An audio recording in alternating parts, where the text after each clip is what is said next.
Bom dia! Neste segmento eu quero falar das características de uma boa métrica de desempenho. Então, a computação se preocupa demais com desempenho. É um dos assuntos favoritos que a computação estuda e tem estudado ao longo das décadas.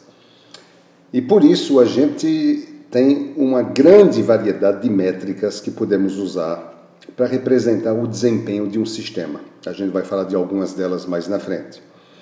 Mas antes de falar das métricas em si, eu queria ter uma lista das características bacanas de uma boa métrica de desempenho. O que uma boa métrica deve ter? É o assunto deste segmento.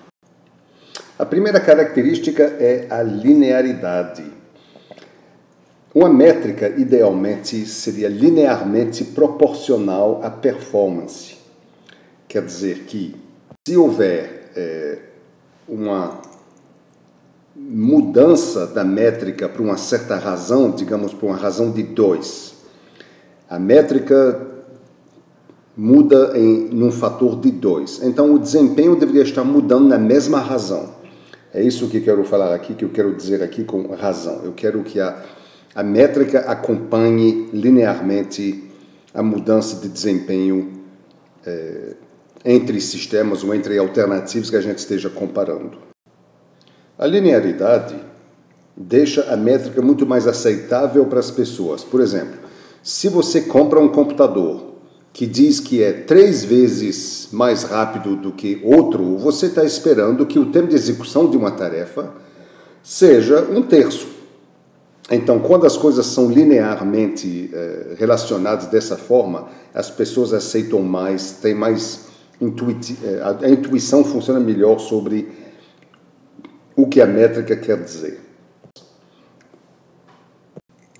A próxima característica é a confiabilidade. Nós queremos métricas confiáveis, o que significa o seguinte: se uma métrica indica que um sistema A é mais rápido do que B para um certo contexto, então qualquer execução dentro desse contexto, enquanto eu estiver dentro desse mesmo contexto, deve resultar em A mais rápido do que B. Lembra que isso aqui, a palavra-chave aqui é que eu preciso que dentro de um certo contexto haja repetição do resultado de A ser mais rápido do que B. Isso parece óbvio, mas tem certas métricas que não são confiáveis nesse sentido. Por exemplo, MIPS, milhões de instruções por segundo, ou coisas semelhantes, não é uma métrica confiável. A próxima característica desejável é a repetibilidade. Eu quero que os resultados, estatisticamente falando, possam ser repetidos para o mesmo ensaio. Se eu repetir o mesmo ensaio exatamente várias vezes, eu tenho que ter o mesmo resultado, estatisticamente falando. Isso é um pouco diferente de confiabilidade, embora pareça semelhante, mas confiabilidade não repete exatamente o mesmo ensaio. A confiabilidade tenta obter os mesmos resultados com ensaios diferentes, mas dentro do mesmo contexto. Por exemplo, dentro do contexto de aplicações de Online Transaction Processing, eu teria um certo resultado confiável. Ou dentro do contexto de aplicações científicas, eu teria a confiabilidade, quer dizer, os mesmos resultados alcançados. Repetibilidade é um pouco mais restrito. Eu quero repetir estatisticamente os mesmos resultados repetindo o mesmo ensaio. Uma métrica tem que ser fácil de medir. Se não for fácil de medir, as pessoas não vão usar. Então, facilita muito o uso o fato dela ser fácil de medir. A dificuldade de medição poderia também afetar a precisão com a qual nós medimos a informação. Se a medição é complicada, eu posso não ter tanta precisão. Ao repetir a informação, posso ter uma variação grande. E eu posso causar erros. Então, mais fácil as coisas são, menos erros a gente tende a ter. Depois, eu quero uma métrica consistente. O que significa isso?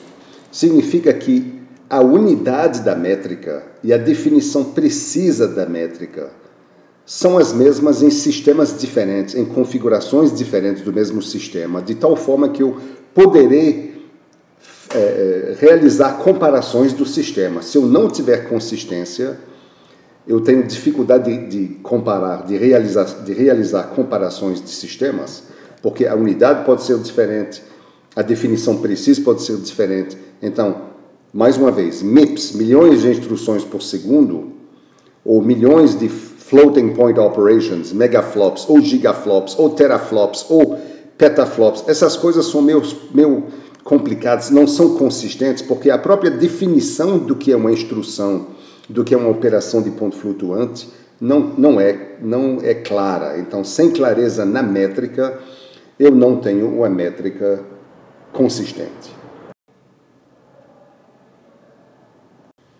Finalmente, eu quero independência de fornecedor. Por quê?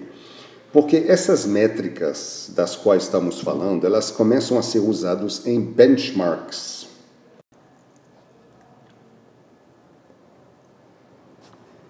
Benchmarks. E quando um benchmark começa a ficar muito usado, muito famoso, os fornecedores de sistemas que são comparados usando esses benchmarks, eles começam a querer ganhar o jogo, e ganhar o jogo nem sempre de forma muito leal. Então, eles podem afinar os seus sistemas, fazer algumas maracutaias para que o sistema se dê melhor para um certo benchmark, embora ele não seja tão bom de forma geral. Então, nós queremos métricas que sejam independentes de fornecedores, que não sofram influência ou pressões de fornecedores, para que não haja interferência ou métricas enviesadas para um certo fornecedor. Eu me lembro, anos atrás, havia um benchmark que media o overhead de sistema, o overhead do system call, né, da chamada ao sistema de sistemas operacionais. E isso era feito com um system call muito simples do Unix, chamado GetUID. GetUID. Só que o GetUID, na realidade, é um system call que retorna sempre o mesmo resultado para um certo usuário. Ele retorna o user ID. Então, vários fornecedores, para poderem ganhar nesse benchmark, eles simplesmente fizeram uma biblioteca GetUserID que chamava a primeira vez o verdadeiro system call GetUID e armazenavam o resultado retornado dentro de uma variável local que, mais na frente, permitia retornar o resultado correto, evitando fazer um system call. Então, o sistema ficou muito rápido, muito mais rápido, porque apenas um system call era feito em vez de milhares de system calls, e os fornecedores, de repente, diziam, nós temos um sistema fantástico, mas isso é driblar o benchmark, e é por isso que esse tipo de métrica de facilidade, ou de overhead de system call, por exemplo, é uma coisa complicada. Não é uma métrica que leva à independência de fornecedores. Muito obrigado.